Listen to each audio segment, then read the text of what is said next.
Ya. ¿Cómo están todos? ¿Me escuchan bien? ¿Sí? Ya. Hola, profe, sí. Ya.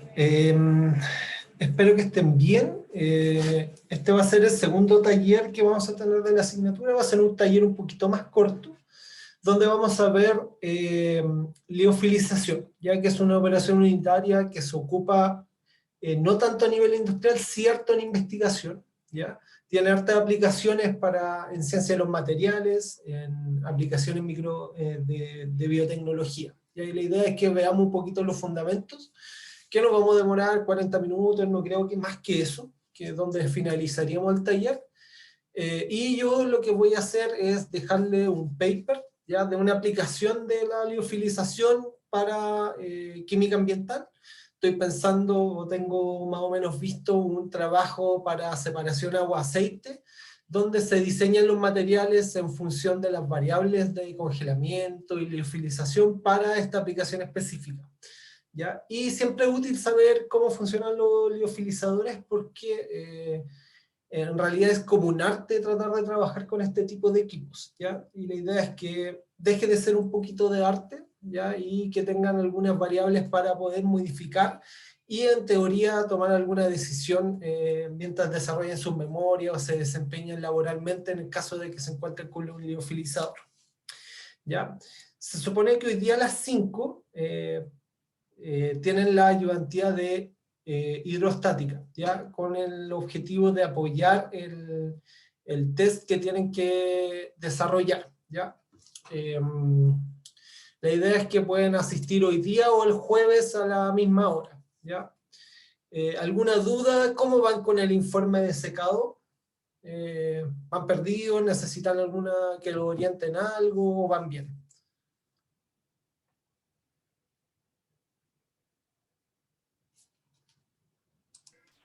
Bien, profe, no ha habido problemas de trabajo con los datos.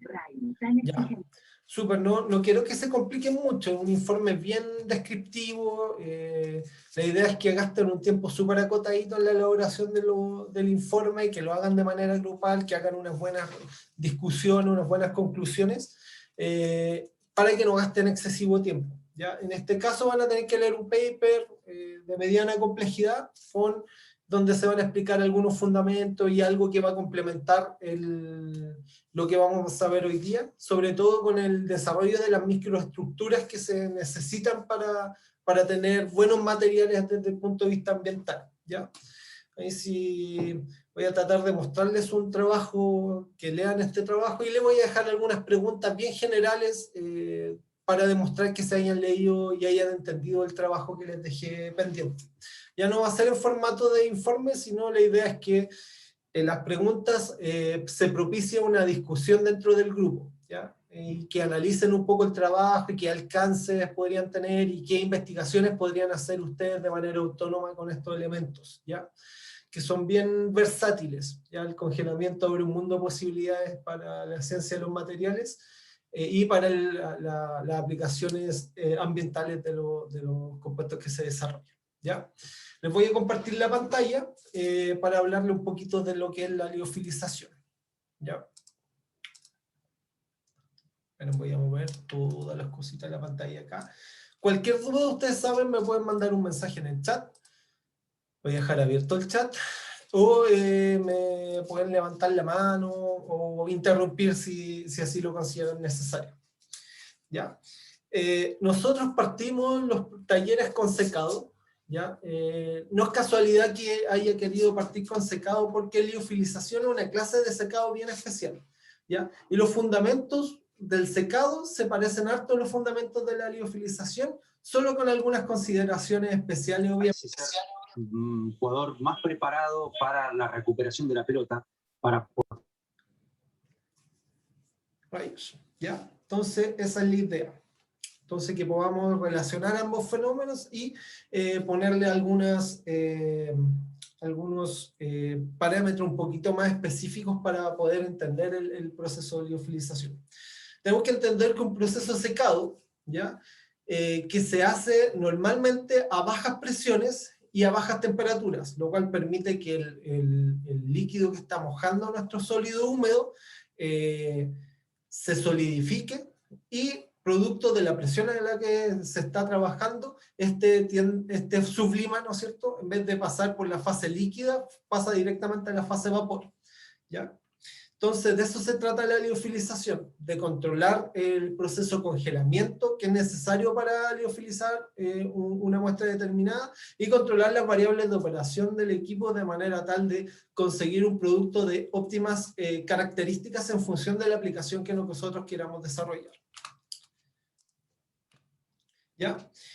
Desde el punto de vista de los fundamentos de la operación de liofilización, si la comparamos con el proceso secado normal, los procesos de secado normal yo tengo mi sólido húmedo, ¿no es cierto?, que se encuentra a presiones y temperaturas moderadas, y nosotros añadimos calor a este sólido húmedo, y producto de que el líquido convive en equilibrio con el vapor del líquido, este se puede vaporizar a la fase vapor, ¿no es cierto?, disminuyendo su contenido de humedad de manera sucesiva.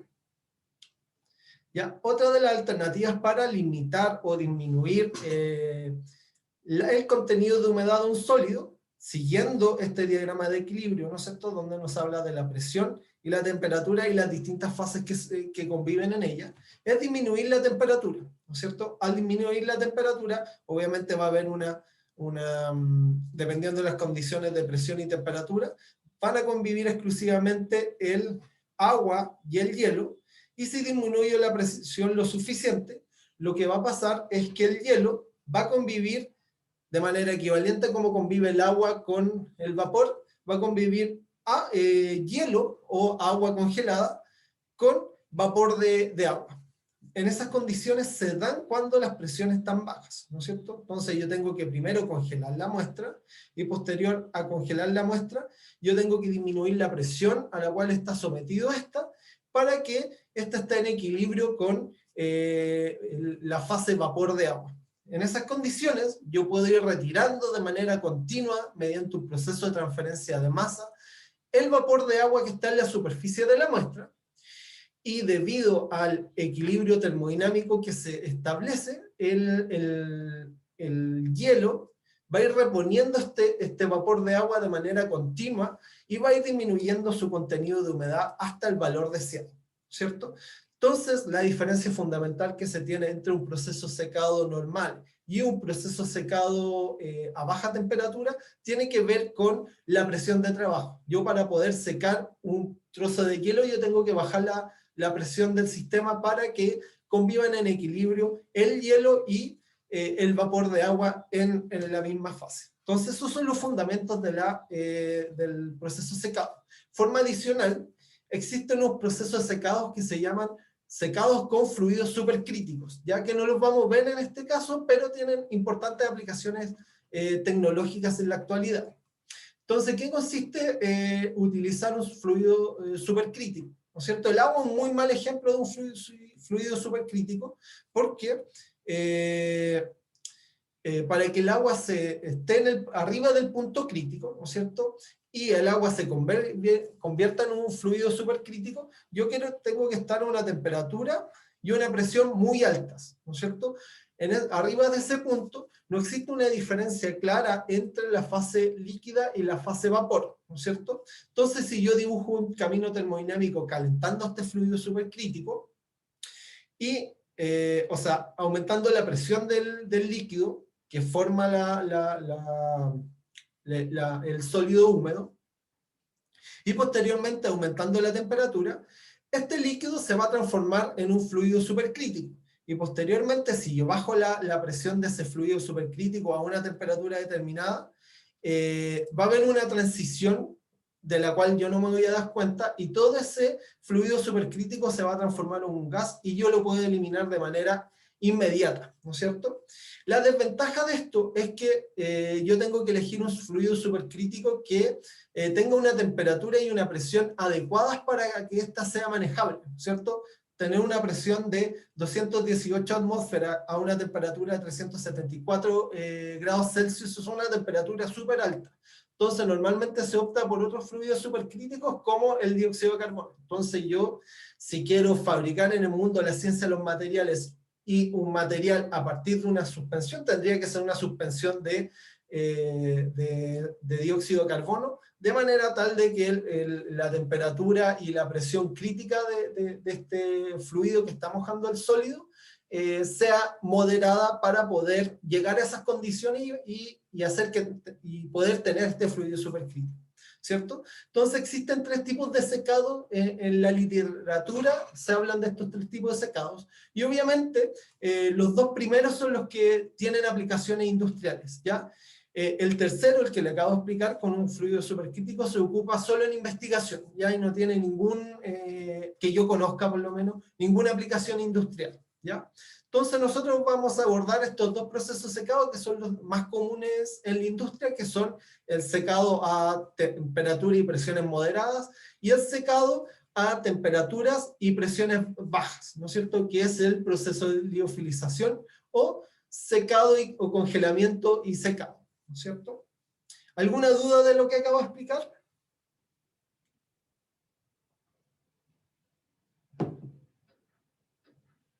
¿Estoy grabando? Ah, ya, sí, estoy grabando. ¿Alguna duda de los 3 tipos de secado que existen? Profe, yo por lo menos no entiendo cómo es que un sólido se seca a temperaturas bajas y presiones bajas. Como que no entiendo la idea. Ya. Súper bien que preguntes, ¿no es cierto? Cuando yo tengo a las presiones y temperaturas moderadas, por ejemplo, 100 grados Celsius y una atmósfera, el agua y el vapor de agua se encuentran en equilibrio, ¿no es cierto? Igual como vimos en secado, ahora estamos tratando de poner lo que hicimos en un diagrama de fase, ¿no es cierto? En esas condiciones convive el agua y el vapor de agua en el mismo recipiente, ¿no es cierto? Entonces yo, para poder secar un sólido húmedo, lo que tengo que hacer es ponerlo el aire suficientemente seco a este sólido húmedo para ir retirando la presión de vapor que está en la superficie de este sólido húmedo. Al ir retirando esta presión de vapor, ¿no es cierto?, que es agua, el contenido de humedad del sólido húmedo va disminuyendo, ¿no es cierto? ¿Se entiende esa idea? Que el proceso de transferencia de masa que está vinculado con el primer taller, que es el proceso secado. ¿Me sigue la idea? O sea, como que el agua se va congelando. No, estamos hablando del secado normal. Estoy en este punto del diagrama de equilibrio, ¿ya?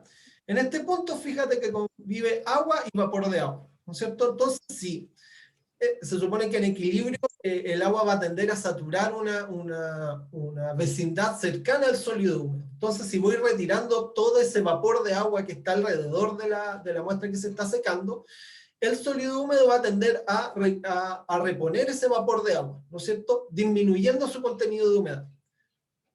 ¿No es cierto? Ah, ya, ¿Qué pasa? entiendo, o sea, Sí, habla. ya. O sea, Ya. como que el vapor que se desprende del sólido húmedo, el vapor de humedad, se va como congelando, ¿no? Como que se va retirando Se va del medio. retirando, ¿ya? Ya. Ya. Se supone que el agua que está mojando al sólido, cuando es agua, ¿no es cierto?, todavía no lo hemos congelado, ejerce una presión de vapor, ¿no es cierto? Y producto de que ejerce esa presión de vapor, va a ir tratando de reponer y estar en equilibrio constantemente. Entonces, de esa manera yo me aprovecho de eso y empiezo a retirar el agua y empieza a bajar el contenido de humedad. Lo que pasa a presiones bajas, ¿no es cierto?, cuando yo congelo el agua, ¿no es cierto?, sigue este mismo camino termodinámico, ¿no es cierto?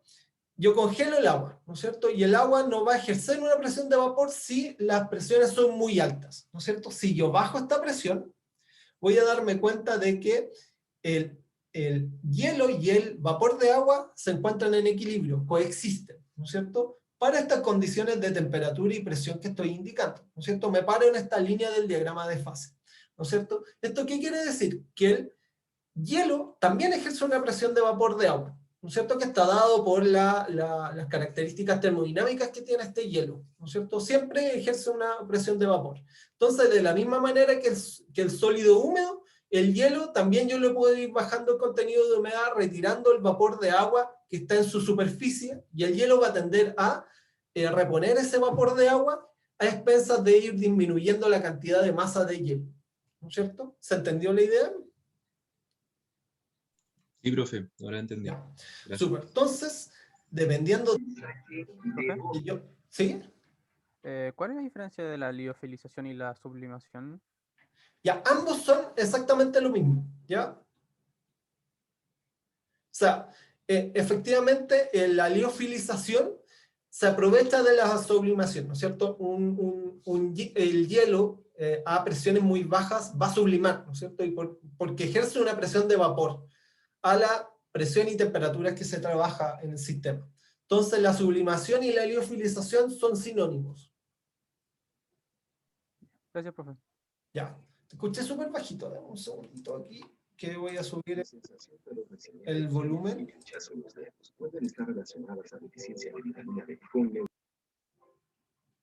¿Alguien estaba hablando o se le quedó el micrófono encendido? Profe, ¿Sí? Es que usted preguntó si habíamos entendido los 3 tipos de secado. Y yo no me di cuenta cuando hablaba de los 3, como que podría nombrar los 3 tipos de secados que ocupa la liofilización. ¿Ya? Ya, hay 3 tipos de secado. Está la liofilización o sublimación, ¿no es cierto? Está el secado normal, ¿no es cierto? Que conocemos las temperaturas y presiones que trabajamos normalmente. Y el secado de fluidos supercríticos, ¿no es cierto? Donde yo tomo el líquido que está mojando el sólido y lo someto a condiciones de presión y temperatura de tal manera que se transforma en un sólido, en un líquido supercrítico, ¿no es cierto? Sigo este camino termodinámico. Aumento la presión, después aumento la temperatura y después bajo la presión. Entonces fíjense que es un camino termodinámico en que el agua nunca se dio cuenta que se transformó en vapor, ¿no es cierto? En ese caso se convierte de manera instantánea en vapor, ¿no es cierto? O en un gas. Entonces eliminé de manera instantánea todo la humedad que estaba mojando la muestra, ¿no es cierto? Entonces esos son los 3 tipos de secado dependiendo del camino termodinámico y que yo utilice para eliminar el líquido, ¿no es cierto? Puedo elegir este camino termodinámico, puedo elegir este camino termodinámico, ¿no es cierto? O así, mejor dicho, a temperatura constante, ¿no? Temperatura constante sería acá, ¿no es cierto? O disminuyendo la presión y la temperatura, ¿no es cierto? Tengo 3 opciones básicamente para transformar el agua que está mojando mi muestra en vapor, ¿no es cierto? Y de manera tal de ir disminuyendo los contenidos de humedad que tienen estas. ¿Se entendió? Sí, profe. Ya, súper. Vamos a ir a lo siguiente. Y entonces la pregunta es, ¿qué equipo se utiliza para llevar a cabo este proceso de sublimación o liofilización? Se utiliza un liofilizador o un sublimador, ¿ya? Que normalmente ustedes los pueden ver en los laboratorios que tienen más o menos esta forma. Ya se me pixeló un poco la figura, ¿ya? Los sublimadores o liofilizadores están compuestos principalmente de 3 partes, ¿ya? Una cámara, ¿ya? Cuyo objetivo el objetivo de esta cámara es primero cargar las muestras o la sustancia que yo quiero secar, ¿no es cierto? En segundo caso, como hay un proceso en que yo transformo el líquido congelado a vapor, yo necesito transferir cierta cantidad de energía para propiciar este proceso de vaporización. Al igual que en el secado, ¿se acuerdan que yo les dije que era necesario añadir un poco de energía para que se vaporizara el líquido? De manera equivalente, en las condiciones de presión y temperatura que se trabajan acá, es necesario añadir una cierta cantidad de energía para vaporizar el hielo y transformarlo directamente a vapor de agua. Entonces, los liofilizadores normalmente tienen unas bandejas o un sistema para transferir energía a la muestra para propiciar su vaporización. Hay algunos liofilizadores que no lo tienen, que normalmente son los que se encuentran en los laboratorios, y esos liofilizadores se demoran mucho en secar las muestras, y eso tiene que ver con que la cantidad de energía que reciben las muestras para vaporizarse es muy chiquitita, y eso hace que el proceso de liofilización sea mucho más lento. Por lo tanto, es muy importante tener en cuenta que es necesario añadir energía, a pesar de que las muestras estén congeladas, para que el proceso de liofilización se haga de manera efectiva, ¿ya? Entonces, la cámara tiene unas bandejas o un sistema de calefacción que permite ir vaporizando el hielo directamente a vapor de agua. Por otro lado, producto de que el sistema se encuentra en una baja presión, ¿no es cierto? Y normalmente el hielo empieza o bota o desprende una presión de vapor. Esta presión de vapor es humedad, ¿no es cierto? Es agua en estado vapor, ¿cierto? Obviamente, si yo estoy utilizando una bomba de vacío, ¿no es cierto? La bomba de vacío puede sufrir desperfectos por mover aire con un alto contenido de humedad. Para evitar ese problema, todos los condensadores tienen todos los liofilizadores tienen un condensador, ¿no es cierto? Que normalmente es un serpentín que se encuentra a temperatura muy baja, de manera tal que el vapor de agua se congele nuevamente sobre esta superficie para que no llegue a la bomba de vacío que permite mantener las condiciones de operación del sistema. Entonces ustedes siempre van a encontrar un condensador en los liofilizadores que permita ir retirando la humedad que se elimina del sólido húmedo para que ésta no llegue a la bomba de vacío. Y finalmente la bomba de vacío que permite disminuir la presión dentro del sistema para que poder trabajar a presiones bajas donde se propicia el proceso de liofilización. ¿Alguna duda, consulta con lo que acabo de explicar?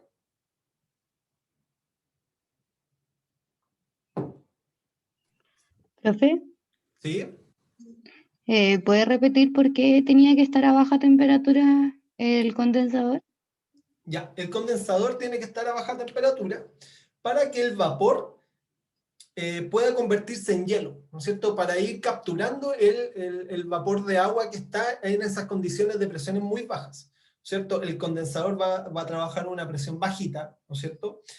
Y para que este vapor de agua lo pueda retirar, yo tengo que trabajar a menor temperatura. Entonces yo me voy a mover por este camino termodinámico y voy a formar una costra de hielo sobre el condensador. Y eso permite ir eliminando el agua, o sea, capturando el agua que se elimina de las muestras que yo estoy sometiéndola a secado, ¿no es cierto? Es la única manera en esas condiciones de ir retirando la humedad que se genera en el proceso de liofilización.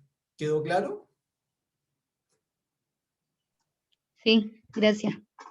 Entonces, son tres partes, ¿ya? De hecho, muchas veces venden los liofilizadores a escala de laboratorio con tres partes. Una cámara de vacío, un condensador, a veces vienen juntos la cámara de vacío con el condensador, y una bomba de alto vacío que permite bajar las presiones para que el hielo y el vapor de agua estén en equilibrio. Estoy hablando de vapor de agua porque normalmente nosotros vamos a liofilizar muestras con agua, ¿ya? ¿Por qué agua? Porque el solvente universal, ¿no es cierto?, más económico, menos inocuo, y por eso trabajamos siempre con agua, ¿ya? Pero los fundamentos también se pueden utilizar para otros solventes como alcohol, acetona y cualquier solvente orgánico de su gusto, ¿ya? Entonces las partes de un liofilizador son tres y tienen que tenerla en cuenta para entender su funcionamiento, ¿ya? La liofilización normalmente se compone de tres partes, ¿ya? Esa es como la descripción clásica. Primero, o de cuatro partes. Primero, un proceso de congelamiento, ¿ya? Este proceso de congelamiento es fundamental para determinar las características de la muestra que yo estoy secando. Este proceso de secado este proceso de congelamiento depende de la temperatura a la cual estoy llevándolo a cabo. Desde el punto de vista teórico, las características que va a tener la muestra dependen de la temperatura de secado, ¿no es cierto? ¿Y por qué dependen de la temperatura? Porque la formación de los hielos se produce por dos fenómenos simultáneos: nucleación y crecimiento de cristales. A temperaturas bajas se propicia la nucleación. ¿Eso qué quiere decir? Que van a haber muchos cristales de hielo muy pequeños. ¿Y eso qué repercusión tiene sobre las muestras que yo estoy estudiando? Es que estas van a tener una porosidad o poros más chiquititos, ¿ya? Por otro lado, si hago el proceso de congelamiento a una temperatura mayor, se privilegia el crecimiento de los cristales de hielo, ¿Y esto qué produce? Poros más grandes. ¿Por qué? Porque el crecimiento de los cristales va desplazando parte de las sustancias que componen el sólido húmedo y modifica la microestructura que tiene este. Por lo tanto, la temperatura de secado o de congelamiento es fundamental para determinar las características que va a tener la muestra que yo estoy liofilizando. Por lo tanto, si yo quiero preservar una estructura con poros más grandes, tengo que privilegiar procesos de congelamiento a temperaturas más altas. Por el contrario, si quiero una porosidad más baja, tengo que privilegiar procesos de congelamiento a temperaturas más bajas o que tengan mayores gradientes de temperaturas que favorezcan en los procesos de nucleación. Eso por un lado desde el punto de vista de la microestructura del material que voy a desarrollar. ¿Alguna duda con lo que acabo de explicar? Profe, tengo una duda, pero como esto basado en el principio, que no me quedó muy claro eso, es que el agua no esté en estado líquido y solo pase de sólido a ser un gas. Fíjate que yo voy a tener una muestra húmeda, ¿no es cierto? Y para poder liofilizarla tengo que congelar la muestra necesariamente. Entonces, tengo que tomar una decisión a qué temperatura la congelo, a una temperatura baja o una temperatura más alta. Entonces, en función de esa elección, la muestra va a tener características muy distintas, una porosidad distinta en función de la temperatura a la cual elija.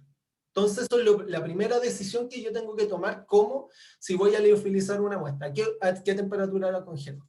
Si la congelo a 10 grados Celsius, por ejemplo, a menos 10 grados Celsius, voy a privilegiar el crecimiento de los cristales, y eso quiere decir que la muestra va a tener unos poros más grandes, ¿no es cierto? Y eso puede ser beneficioso o perjudicial para la muestra que yo estoy secando. Si yo quiero que la muestra tenga poritos bien pequeños, ¿no es cierto?, que puede ser súper deseable para aplicaciones de catálisis, de abatimiento de metales, de limpieza de aire, puede ser muy deseable hacer un tratamiento a baja temperatura, voy a tener poritos más chiquititos. Entonces, obviamente eso, el proceso de congelamiento tiene una implicancia directa sobre lo que le va a pasar a la muestra que yo estoy trabajando. ¿Quedó claro o no iba por ahí tu duda? Creo que mi duda iba más por el lado de que ya una vez que lo tenemos congelado, la idea de la liofilización es que pase de estar congelado a estar en estado vapor, ¿cierto? Exacto. Como gas. Sí. Ya. El liofilizador hace la pega de transformar esos hielos en vapor, ¿no es cierto? Y ese proceso es lento, ya se demora, dependiendo del tamaño de la muestra, de un día a semanas, ¿ya?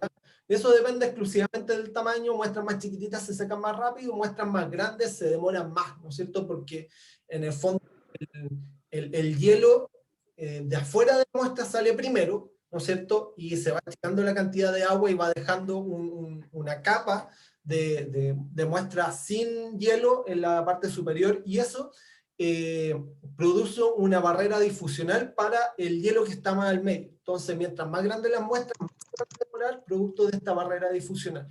Entonces, también el tamaño de la muestra es súper importante para el proceso de liofilización, porque mientras más grandes las muestras, más lento va a ser el proceso. ¿Se entiende? Ah, ahora sí, profe. Sí. Ahora sí. Entonces, Gracias, obviamente, las características del hielo, como les comenté, tienen una repercusión sobre el proceso secado y sobre la microestructura que va a tener el producto final de la liofilización. Por otro lado, tengo que ser súper cuidadoso con la temperatura a la cual voy a llevar el proceso, ¿ya? Cuando yo tomo una solución, ¿no es cierto?, o un sólido húmedo, y lo someto a un proceso de congelamiento, ya yo voy a tener una solución no saturada. Imaginemos, por ejemplo, esto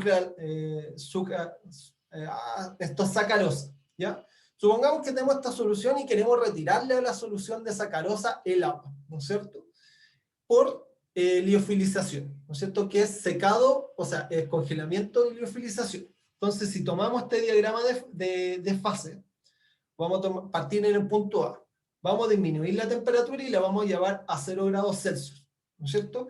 Y a esa temperatura el agua se congela. Entonces, ¿qué nos dice el diagrama de equilibrio? Que va a estar en equilibrio una mezcla de hielo más la solución que yo quiero secar. O sea, que yo quiero secar, ¿cierto? Yo voy a ir disminuyendo la temperatura, ¿no es cierto? ¿Y qué le va a ir pasando? Se va a ir formando hielo en conjunto con una solución cada vez más concentrada, porque lo primero que va a formarse es un cristal de agua pura, y esto produce que la concentración del resto de la solución vaya aumentando, ¿no es cierto? Lo que puede pasar ahí también es que, dependiendo de las características de la solución, es que una de las especies puede cristalizar, y eso puede ser beneficioso o perjudicial para el compuesto que yo estoy secando. Por ejemplo, para el mundo farmacéutico es súper importante que no cristalicen los compuestos, porque como se van concentrando, y si cristalizan se pueden desnaturar, ¿no es cierto? Y, por ejemplo, pueden haber cambios muy bruscos de pH durante el proceso de congelamiento. Imagínense que tenemos una solución bien compleja, con buffer, con sales, con proteínas. Entonces puede ser que cristalice, por ejemplo, el buffer. Y si cristaliza el buffer, ya no vamos a tener un control de pH sobre la suspensión que yo estoy trabajando. Y ese control de pH, si no existe, pues se pueden desnaturar los compuestos de interés. Entonces es súper importante saber diseñar la solución que yo voy a trabajar. En el caso de que una solución esté bien diseñada, va a pasar lo que yo estoy describiendo acá, ¿no es cierto? Yo empiezo a disminuir la concentración de las especies de interés, o sea, la temperatura, y lo que empieza a pasar es que empieza a convivir hielo más una solución concentrada del soluto que yo estoy estudiando, ¿cierto? Y a medida que yo voy disminuyendo la temperatura, se empieza a concentrar la solución, ¿no es cierto? Y va a haber una solución concentrada y conviviendo con hielo. Y en un punto, que es el punto eutético que se llama, lo que va a pasar es que va a estar conviviendo una solución saturada con hielo, ¿ya? Si yo sigo bajando la temperatura, lo que va a pasar es que se va a saturar la solución y se va a empezar a formar hielo más la solución saturada.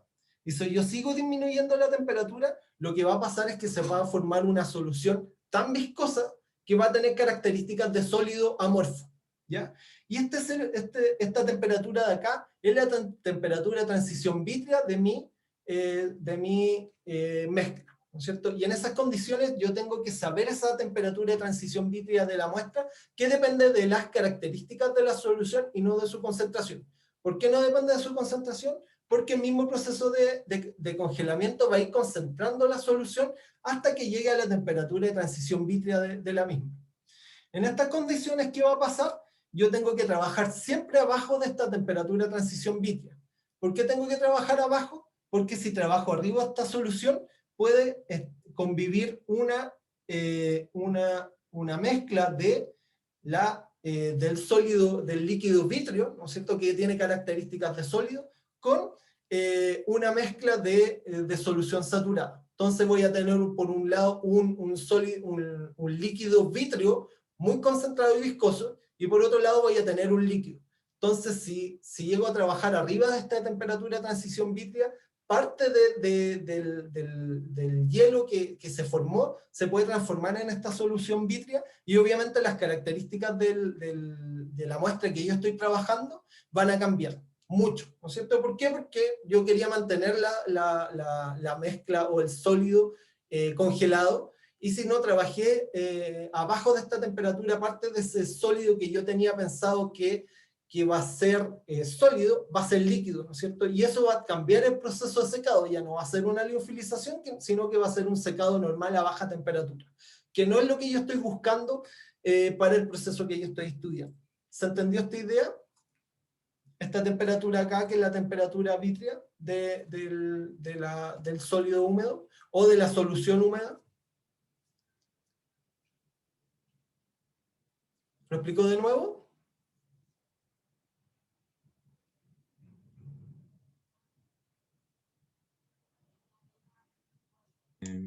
Yo por lo menos entendí, profe. Ya. Lo importante aquí, ustedes pueden tener un sólido húmedo, ¿no es cierto? Y este sólido húmedo siempre va a tener solutos. Entonces, ¿qué cuidado tengo que tener con estos solutos? Que a la temperatura a la cual congelo y trabajo la muestra, tiene que ser abajo la temperatura de transición vítrea de esa solución.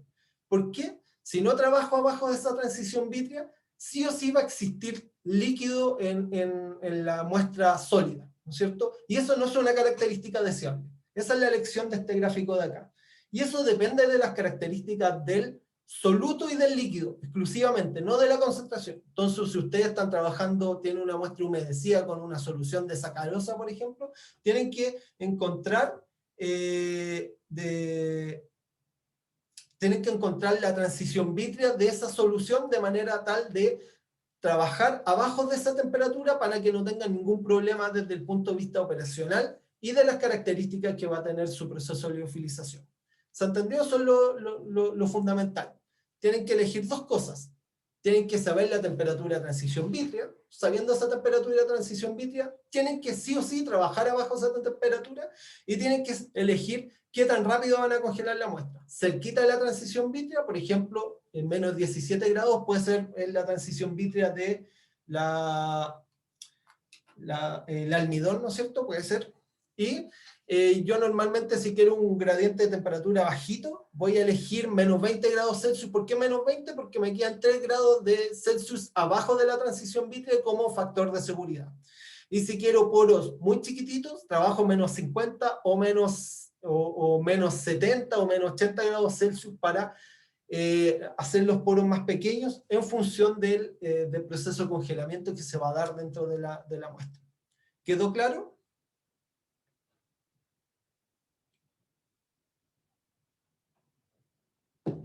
¿Sí? Ya. Eso es desde el punto de vista operacional. Tengo que tener dos cuidados: temperatura de transición vítrea y velocidad de congelamiento. Teniendo eso en mente, yo voy a poner mi muestra dentro del liofilizador, ¿no es cierto? Y esta muestra, ¿no es cierto?, al estar dentro del liofilizador voy a tener lo siguiente, ¿no es cierto? La muestra va a estar sometida a una presión de vacío o una presión menor que la atmosférica PI, ¿no es cierto? Esa presión PI tiene una repercusión inmediata sobre la velocidad de secado, ¿ya? Que es la que les voy a explicar a continuación. Además, esta muestra va a estar sobre una bandeja, ¿no es cierto? Y esta bandeja, como les comenté, tiene la función de transferir energía a la muestra que yo estoy secando, cuya temperatura se va a encontrar en TI. ¿No es cierto? Al igual que lo que pasaba con el bulbo húmedo y el bulbo seco, se va a establecer una temperatura de equilibrio de la muestra, una temperatura necesaria de las bandejas que van a entregar el calor, y por otro lado va a haber una presión PI dentro de la cámara, ¿no es cierto?, que va a estar con una baja concentración de gases, pero ese gas también puede transferir parte de la energía a la muestra que estoy secando. Entonces, básicamente voy a tener un secado, una transferencia de calor mixta, desde el punto de vista de la transferencia de calor, ¿no es cierto? El vapor o el gas que está dentro de la cámara de liofilización va a propiciar la transferencia de energía a la muestra que yo estoy secando, y por otro lado, la bandeja de liofilización también va a transferir energía. Entonces, desde el punto de vista de la transferencia de calor, existe un coeficiente de transferencia de calor por conducción entre la bandeja del liofilizador y la muestra, ¿no es cierto? Si estamos despreciando la transferencia de calor desde el... Un poquito.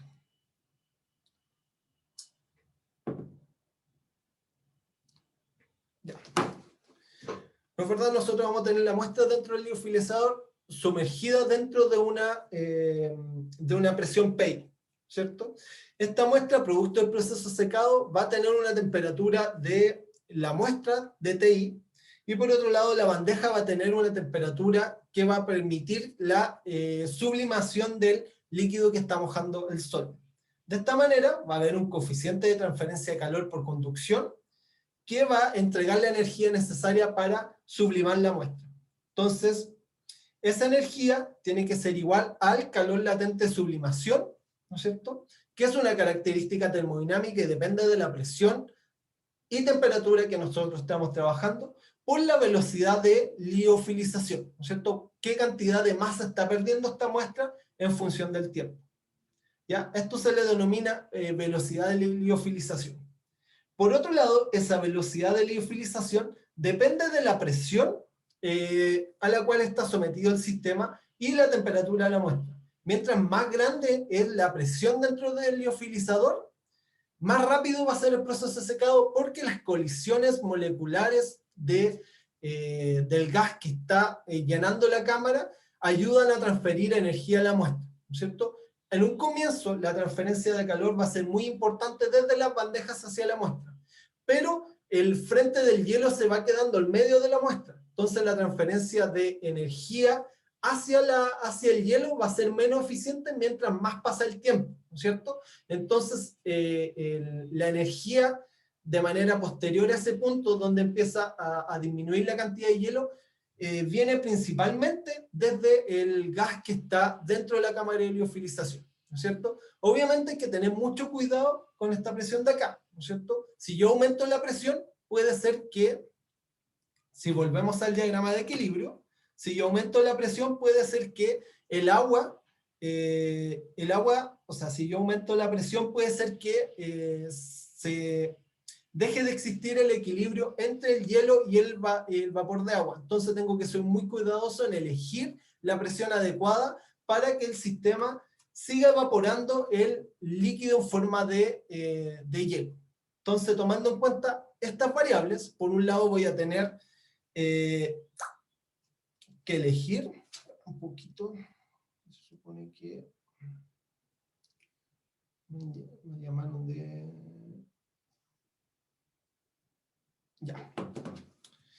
Ya, entonces volviendo acá, que me había llamado mi hermana, que tenía que estar atento, pero no pasó nada, ya. Volviendo acá, la velocidad de liofilización, como les comenté, depende de la temperatura de la bandeja, ¿no es cierto? Esta transferencia de calor va a ser más importante al comienzo porque el hielo va a estar en contacto con la bandeja, pero a medida que va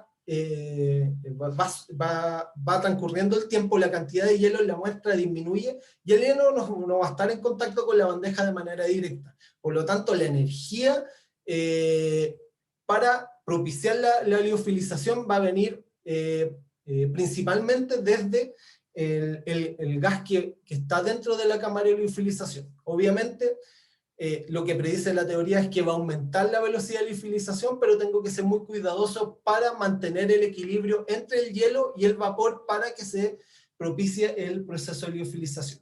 En este gráfico de acá, se muestra, es un gráfico de doble entrada, donde se muestra la velocidad de liofilización en función de la presión interna de la cámara y la temperatura de la bandeja que se está utilizando para el proceso de liofilización.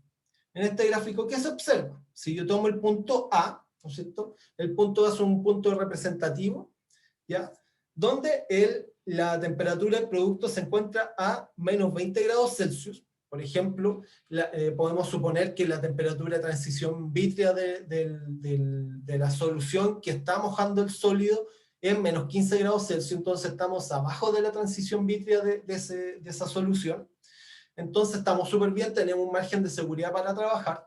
Vamos a tener aproximadamente 0,15 gramos por centímetro cuadrado por hora de velocidad de secado de la muestra, que es bajito, ¿no es cierto? Y esto va a corresponder a una presión de 40 megapascales. Si yo quiero aumentar la velocidad de secado, ¿no es cierto? Si yo quiero aumentar la velocidad de secado, yo tengo dos opciones, ¿no es cierto? Puedo aumentar la presión. Fíjense, si aumento la presión desde A hasta C, lo que va a pasar es que efectivamente yo voy a aumentar la velocidad de secado porque aumenté la presión dentro de la cámara, ¿no es cierto? Y eso tuvo una repercusión sobre la velocidad de secado porque los choques moleculares ayudaron a transferir energía al hielo que está mojando, que está formando la muestra humedecida, ¿cierto? Por otro lado, yo tengo la opción de, esto es aumentar la presión. Fíjense que para llegar al punto C no solo aumenta la presión, sino que disminuir la presión, la temperatura de la muestra, ¿no es cierto? Al disminuir la temperatura de la muestra y aumentar la presión, yo aumenté la velocidad de secado manteniendo la temperatura de las bandejas de liofilización constante.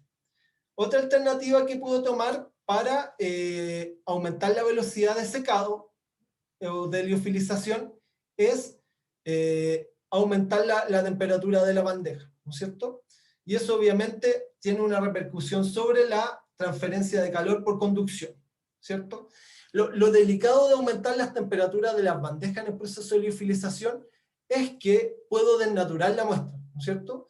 Y pueden haber algunos puntos dentro de la muestra que estén abajo de la temperatura, están arriba de la transición vítrea, y yo puedo transformar parte del hielo que está mojando la muestra a una solución, y obviamente eso va a ser perjudicial desde el punto de vista del tratamiento de liofilización para producir un producto deseado, ¿no es cierto? La otra alternativa, si yo, por ejemplo, disminuyo la temperatura de la muestra, ¿no es cierto?, para asegurarme que la temperatura de transición vítrea sea adecuada, yo tengo que disminuir la temperatura de la muestra y disminuir la presión, ¿no es cierto? Obviamente yo voy jugando con esas tres variables que son la presión de la cámara, ¿no es cierto? Al aumentar la presión de la cámara yo voy a acelerar los procesos de liofilización. Por otro lado, yo puedo aumentar las temperaturas de las bandejas de liofilización para que el secado sea más rápido, o aumentar la temperatura de la muestra. Obviamente tengo que ser muy cuidadoso para mantenerme siempre abajo de la transición vítrea, para que el hielo no se transforme en un líquido y disminuya la calidad de las muestras. ¿Alguna duda con lo que acabo de explicar?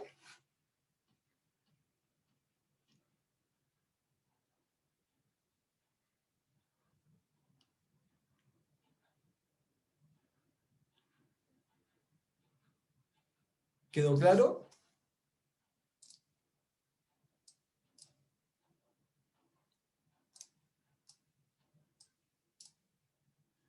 Ya, recapitulando. Yo para mejorar o hacer más rápido el proceso de secado, yo tengo, en base a los fenómenos de transferencia de calor que se desarrollan en el equipo de liofilización, tengo tres alternativas, o sea, dos alternativas. Aumentar la temperatura de la bandeja, ¿no es cierto?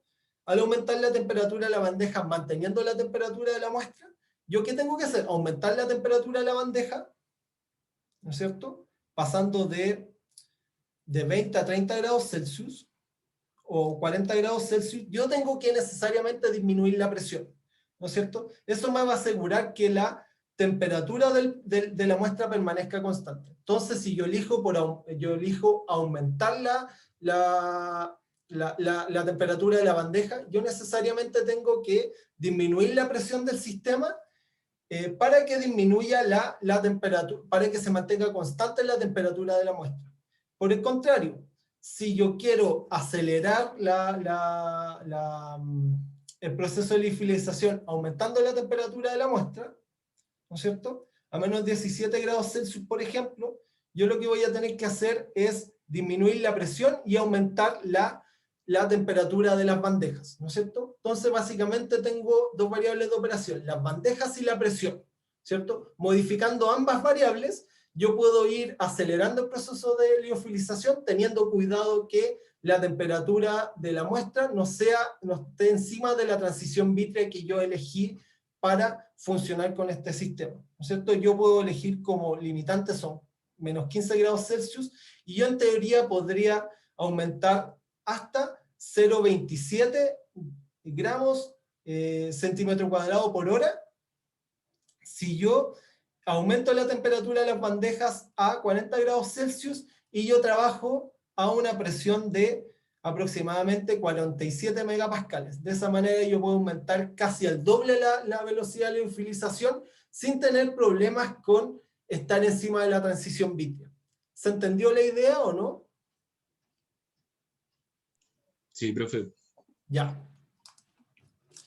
Finalmente, desde el punto de vista operacional, yo puedo graficar todas las variables anteriores en este gráfico que se muestra aquí. En este eje de acá se muestra la temperatura, en este eje de acá se muestra el tiempo y las distintas fases del proceso de liofilización, y en este eje de acá se muestra la presión de la cámara de secado. Entonces, en una primera etapa, que es el proceso de congelamiento, la presión dentro del equipo va a ser la presión atmosférica, y la temperatura de la muestra va a ir disminuyendo hasta la temperatura de congelamiento que yo elija. ¿No es cierto? Por ejemplo, en este caso, es menos 50 grados Celsius. Entonces yo elegí en función de las características que yo quiero mi muestra, la decidí congelar a menos 50 grados Celsius. Eso significa que la temperatura de la muestra en algún momento se va a estabilizar en menos 50 grados Celsius, y en ese punto yo sé que la muestra está completamente congelada, ¿cierto? Y pasa el tiempo, casi un día, la dejé congelar un día, y ahí alcanzó la temperatura estable. En ese punto, pongo la muestra en el liofilizador. ¿Qué pasa cuando yo pongo la muestra en el liofilizador? La temperatura de la muestra va a aumentar levemente producto de los procesos de transferencia de calor y masa que suceden dentro del liofilizador que anteriormente explicamos.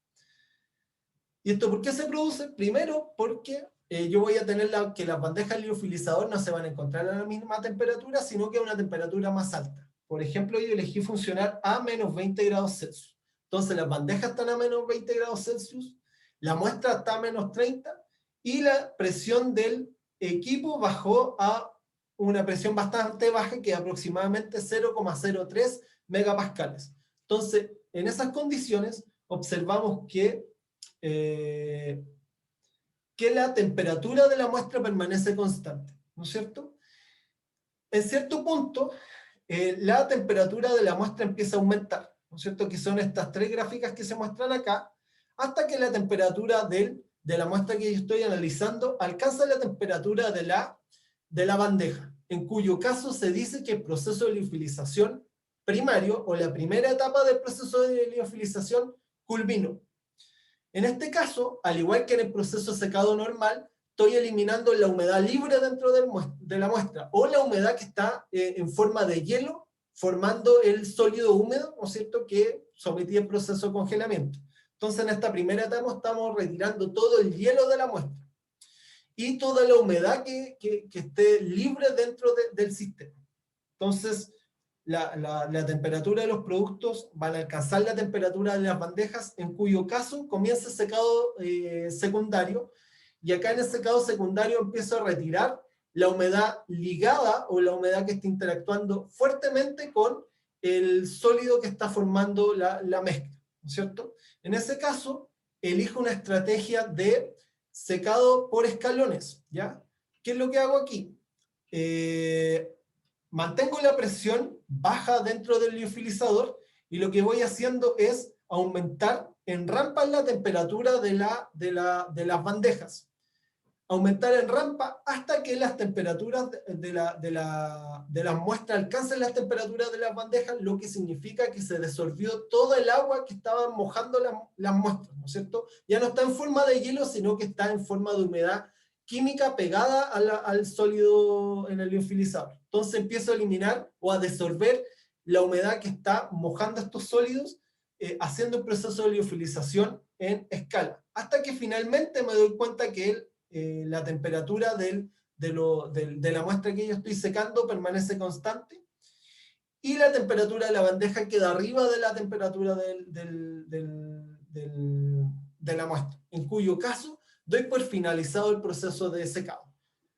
Acá se puede ver en forma adicional la temperatura del condensador, que permanece constante a una temperatura bien baja para ir retirando toda la humedad que se va evaporando o se va sublimando de las muestras que yo estoy secando. Entonces, por un lado vamos a tener que la presión siempre va a permanecer bien baja dentro del liofilizador, y la temperatura de las bandejas se va modificando en función de qué etapa de secado estoy sometiendo la muestra. Primera etapa vamos a tener un secado primario, que se hace a menores temperaturas, y el secado secundario va aumentando la temperatura de las bandejas para ir disolviendo el agua que está pegada a las muestras, ¿ya? Hasta que finalmente la temperatura de la muestra se estabiliza y su peso también, y doy por finalizado el proceso de liofilización. ¿Quedó claro el perfil de temperatura y presiones que se dan en el liofilizador? Sí, profe. Entonces, son tres etapas: congelamiento, ¿no es cierto?, que depende que nosotros tenemos que determinar la temperatura de transición vítrea y la velocidad que nosotros necesitamos congelar la muestra para llegar a un determinado objetivo. Posteriormente, una vez que empieza el secado primario, yo controlo la velocidad con que se hace el secado primario con las temperaturas de las bandejas y la presión de la cámara de liofilización, ¿no es cierto? Y se construye para la solución que yo estoy fabricando un gráfico de estas características donde yo puedo ir moviendo la temperatura de la bandeja y la presión del liofilizador para acelerar o desacelerar el proceso de secado. Y finalmente yo hago una rampa de temperaturas en el secado secundario para disolver el agua que está remanente en el sólido húmedo que yo estoy secando. Para finalizar vamos a ver tipos de liofilizadores. Básicamente existen 3. No hay muchas opciones como existía en el proceso de secado, donde habían como 10 tipos de secadores. Aquí solo existen 3. Y 2 de los cuales los van a encontrar de manera recurrente en los laboratorios. ¿Ya? Están los liofilizadores rotatorios que se ocupan de manera principal para secar soluciones, ¿no es cierto? La gracia de ocupar un liofilizador es que yo puedo tener un control sobre la microestructura que van a tener los sólidos remanentes. Además, como voy a trabajar a baja temperatura, puedo preservar sustancias termolábiles, ¿no es cierto? Como alimento y medicamentos, etcétera. Por lo cual, este tipo de secadores se ocupa principalmente para soluciones, ¿ya? Son tambores muy grandes, agitados, ¿ya? Que tienen condensadores muy grandes, proporcionales a la cantidad de agua que van a retirar, se requieren condensadores muy grandes. Al finalizar el proceso, estos condensadores quedan llenos de hielo y tienen que someterse a un proceso de calentamiento para retirar todo el hielo remanente. Y acá están los sistemas de vacío que se utilizan para bajar la presión del sistema para encontrarse, para que este se encuentre en equilibrio el agua con el vapor de agua que forman el proceso. Entonces, acá están los liofilizadores rotatorios, ¿no es cierto? Son rotatorios porque se ocupan en soluciones, para secar soluciones. Entonces se carga la solución y se va agitando a medida que se va secando, de manera tal de ir aumentando la superficie de transferencia, ¿no es cierto? Si lo dejo quieto, la superficie de transferencia de la solución simplemente va a ser la superficie de la solución, pero si yo lo voy agitando y este se va congelando, voy rompiendo los cristales de hielo y se va aumentando la velocidad de secado. Están los liofilizadores de colector o liofilizadores de manifold, que son los que comúnmente se encuentran en los laboratorios. Estos normalmente se vende por separado el liofilizador de la bomba vacío. Entonces la bomba de vacío normalmente se conecta a un lado y el condensador se encuentra en la parte de abajo de estas bandejas y tiene entradas para poner muestras individuales adosadas a este liofilizador. Fíjese que este liofilizador siempre se ocupa para investigación, ¿ya? ¿Por qué? Porque es muy lento, porque no tiene, no tiene bandejas para transferir energía a la muestra que yo estoy secando. Entonces siempre se hace a una temperatura muy bajita y eso hace que el proceso de liofilización sea muy lento. Pero para procesos de desarrollo de materiales está súper bien, porque obviamente no se justifica tener un liofilizador tan sofisticado que haga el trabajo tan rápido para muestras que son tan pequeñas. Por eso además tiene estos portamuestras que permiten poner muestras de distintas características y secarlas de manera simultánea. Obviamente cuando se termina la carga de este equipo se tiene que derretir o se tiene que calentar el condensador para ir retirando todo el líquido que retiramos de las muestras que estábamos procesando. ¿Alguna duda de esto?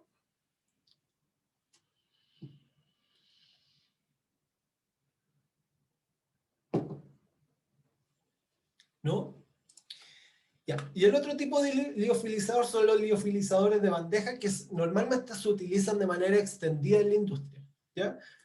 De hecho acá están liofilizando frutillas, ¿no es cierto? Que es una de las aplicaciones más comunes a nivel industrial, por lo menos de la industria de los alimentos, para la liofilización.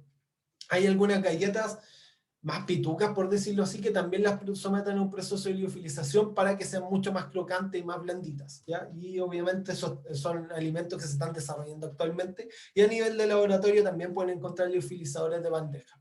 Gracias a estos liofilizadores de bandeja que hacen que el proceso de liofilización sea más rápido. ¿Por qué? Porque se transfiere energía a través de las bandejas a la muestra que yo estoy liofilizando, y eso hace que la velocidad de transferencia sea mucho más grande, producto del fenómeno de transferencia de calor.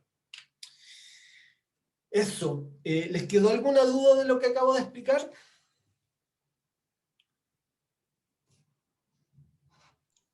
No, profe. ¿No? ¿Quedó claro? Ya, entonces yo les voy a subir hoy día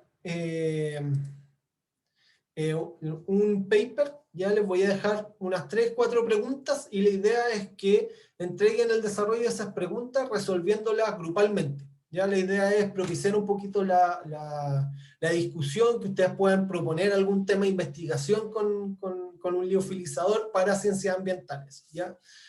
Para darle un poquito más de sustento a lo que yo acabo de explicar. Y si un día se encuentran con los liofilizadores, acuérdense de todos estos tips y variables de operación que tienen, ¿no es cierto? La importancia del proceso de congelamiento, que si ustedes están desarrollando un material va a ser de importancia mayor, y desde el punto de vista industrial todas estas variables de operación, temperaturas de bandeja, presión de operación, son re importantes para acelerar los procesos.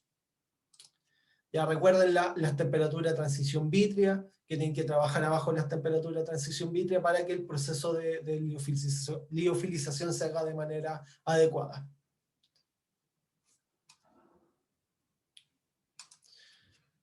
¿Alguna duda? ¿No? Ya, alumnos y alumnas, eso sería la clase de hoy. El PPT se lo voy a dejar en cursos. Recuerden que a las 5 hay ayudantía. Ya les mandé igual un correíto para recordarles, la PPT de la ayudantía ya está en cursos, ahí sí, para que se conecten a la ayudantía. Yo voy a iniciar la reunión y la voy a dejar y me voy a salir de la reunión, o sea, voy a quedar en la reunión para que tengan minutos ilimitados, pero la idea es que refuercen un poco la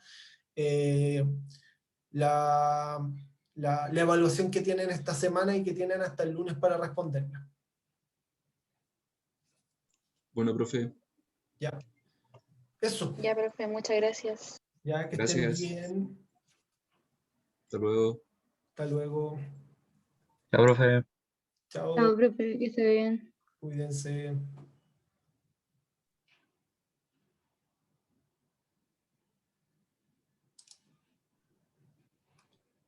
Chao.